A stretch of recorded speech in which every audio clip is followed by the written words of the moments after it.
আসসালামু আলাইকুম।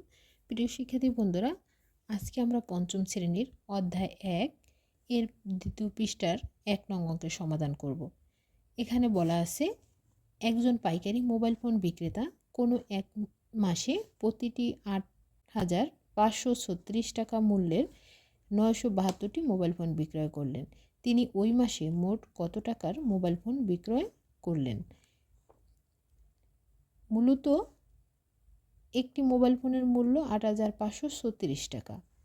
এরূপ ৯৭২টি মোবাইল ফোনের মূল্য কত?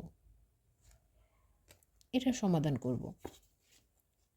আমরা জানি, কোনো একটা জিনিসের দাম দেওয়া থাকলে অনুরূপ নির্দিষ্ট সংখ্যক জিনিসের দাম গুণ করে বের করতে হয়। তাহলে একটি মোবাইল ফোনের মূল্য দেওয়া আছে, একটি মোবাইল ফোনের মূল্য ৮,৫৩৬ টাকা।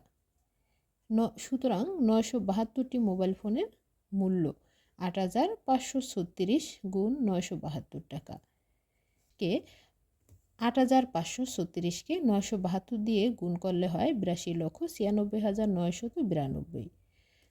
উত্তর ৮২,৯৬,৯৯২ টাকা।